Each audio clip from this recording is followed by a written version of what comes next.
Good evening. It's an honour to be speaking in the company of such great historians. On behalf of the College, may I thank them for lending their scholarship to our commemoration. It's my privilege to be looking at Trinity in its 5th century, which began in 1992. So that's the last 25 years and projecting to the next 75. I'm not speaking as a historian, of course. My qualification to address you is that I've lived through this period in Trinity and was fortunate enough to play a role in many decisive initiatives. So I'm speaking as a member of staff and latterly as a college officer and as provost. We've been hearing about Trinity's rich history. The past 2.5 decades do not, thankfully, compare with the dramatic scenes and violence indeed in some of the earlier years, but it's my contention that in terms of transformation in research and education, they are as momentous as any 25 years in our history. If we go back to 1992, the college certainly differed greatly from 25 years earlier, from 1967. There were far more students in 1992, and more of these were women and Catholics, and Trinity was much more embedded in national life, all significant social changes. But in terms of pedagogy and research, not so much had changed. While there was excellent scholarship ongoing in Trinity in 1992, Ireland was still poor by European standards, and there was minimal investment in laboratories and research programs. Essays were still handwritten. I think in some places they still are handwritten. But mostly, of course, they're not anymore. And student exchanges then were within Europe and mostly taken up by language students. The college was beginning to strengthen its links with industry, and there was one remarkable spin-out then, Iona Technologies. The difference with today, I need hardly spell out. By 1992, we were prepared for change, and the past 25 years have been the years of new and emerging disciplines. I was lucky enough to spearhead one of those disciplines, bioengineering. There has been huge investment in research and scholarship, growth in innovation and entrepreneurship and industry collaboration, a revolution in communication and information technologies and in digitization and online education, growth in international students and in student exchanges and global research partnerships. And on the negative side, taking the last decade, they've been years in really what amounts to a collapse in state funding on a per-student basis. This revolution has been global. All universities are experiencing the transformation in technology and communications, but it has also been driven internally. For instance, Trinity has emerged as a research leader in many disciplines within Europe and internationally, a driver of interdisciplinarity through subjects like digital humanities, nanoscience, deaf studies, neuroscience, and the life sciences. And I'd like to pay tribute to all of those who brought those changes about. These achievements were effected across the university by academic and professional staff working together. I'm speaking as if this is a great success story, which I believe it is. Not in every sphere. There have been mistakes, inevitably. But if I look at where we were and where we are now and what we had to come through and compare us with other universities, I think success story is a fair summation. I see these 2.5 decades as a cohesive period of transformation during which the college responded to many challenges and opportunities to become Ireland's flagship research institution.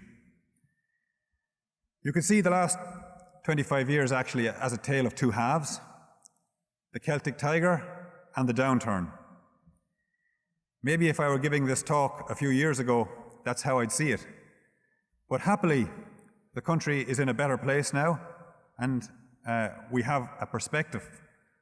I think future scholars of the college will see a continuous sweep through rather than disruption.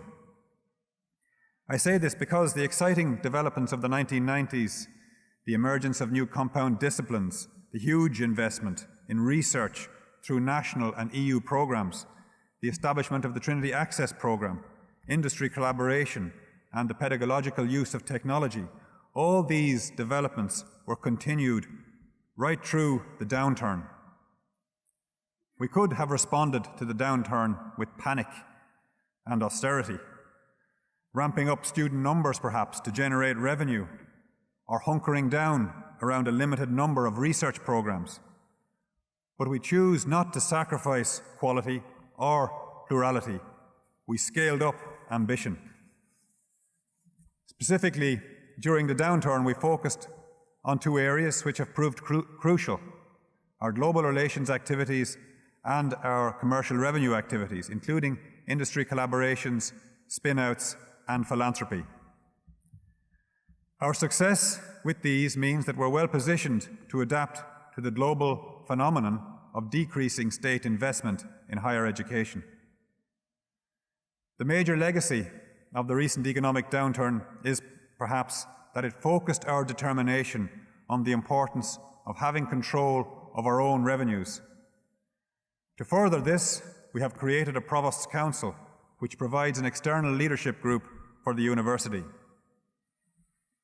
Now, on our 425th anniversary, Trinity is in a strong position in terms of our mission in education, research, innovation, and public engagement.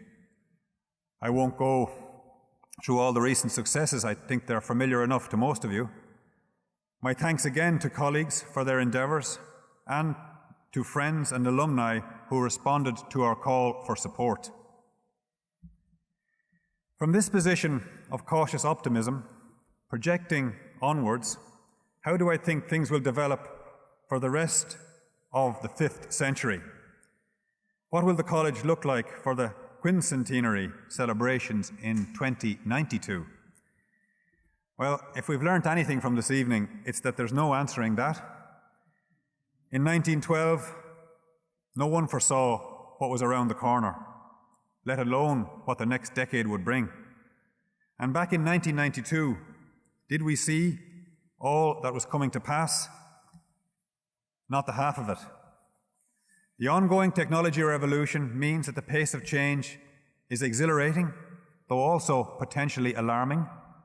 For instance, what will mass data collection mean for our identities?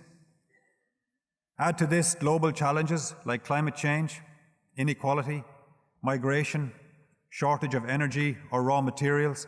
Any of these alone has the potential to change everything about how our societies are run, including our universities. These challenges can't be dealt with comprehensively by any one country or one institution. The response has to be global. To that extent, our future is out of our hands, and picturing the college in 2092 only gives hostages to fortune. I know what I hope it will be like. I can identify trends which, if they continue, will bring about positive transformation. Trends in technology, revolutionizing how we educate and do research, and trends towards breaking down barriers. That's barriers between the disciplines, distinctions between science and art, and empiricism and creativity. Ideally, by 2092, technology and removal of barriers will give us a world notably freer from inhibition and restriction, releasing the flow of discovery and knowledge. We want to bring that about. It's not all in our hands. External events will shape society and the university. But as individuals and as institutions, we can show an affirming flame, as Auden puts it, which I think is a poetic way of saying we can be part of the solution and not the problem. And I want to finish today by looking at being part of the solution. What might that mean for the rest of our 5th century? It means making the right decisions, And perhaps also, more importantly, it means not taking the wrong decisions. I say more importantly because doing right is often well signposted. For instance, launching an initiative like E3, our Engineering, Energy and Environment Institute. This is a good decision. It's not a difficult one. It's clear that universities should direct their groundbreaking research towards the challenges of a livable planet. You can plan to do right. Avoiding making mistakes is more difficult because you can go wrong while trying to do right. And let me give an example of what I mean. We're proud of the increase in international students. This brings cultural richness to the campus. But there are dangers. First, these students tend not to come from disadvantaged backgrounds. They come from families who can pay the fees or know how to access the loans. And second, Ireland has the youngest population in Europe, and the Department of Education and Skills estimates that the demand for higher education in Ireland will rise by 25%. This is a big rise between 2011 and 2028. If Irish universities reserve multiple places for international students, how are we going to deal with this expansion? Who's going to educate the Irish school leavers? We can all think of highly ranked institutions, universities, which have little concern for their regions. They welcome international high flyers, but don't get involved with the towns and regions they're located in. They come to resemble small, wealthy fiefdoms. One vision for 2092 situates Trinity as such a university. We celebrate our quincentenary as an expensive, highly ranked university, welcoming elite students from around the world with the proud mission of doing research of impact, but we direct our education to those who can afford it and feel little responsibility towards Dublin or Ireland. This vision has some good parts, but I don't like it. First, because we are the University of Dublin, located right in the city centre and central to Ireland's identity. And second, because whatever great research and scholarship we do, if we're embedding inequality in the way that we educate, then we can't claim to be part of the solution. This is just one example of a decision taken in good faith, how it might go wrong. There are many others. In most cases, the responsibility is not the universities alone. We cannot address global challenges unilaterally. But by identifying undesirable outcomes before they become entrenched, we can be part of the solution. That's why a symposium like today's is so important. Looking back at our history isn't just about recounting a great story, it's about identifying what went right and what went wrong, how to repeat success and learn from error.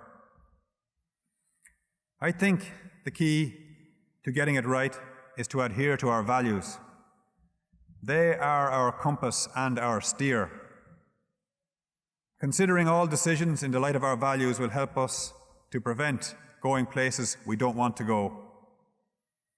Our values are encompassed in our mission. The mission is well known to most of you here.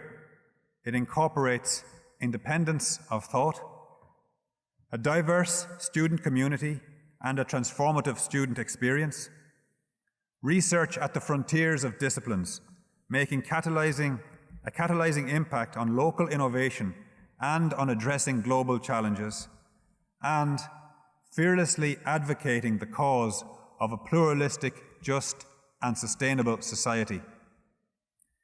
This mission captures our commitment to the local and the global, to future discovery and to strong traditional values. It balances what we owe to the students and staff, to the local region, and to our planet as a whole. I believe that adhering to this mission will keep us on a steady course and prevent us from going too far in one direction at the expense of another. The mission reminds us that we cannot become, for instance, a think tank research institute that would sacrifice our mission in education, nor can we rationalize around a few disciplines which offer momentary economic value.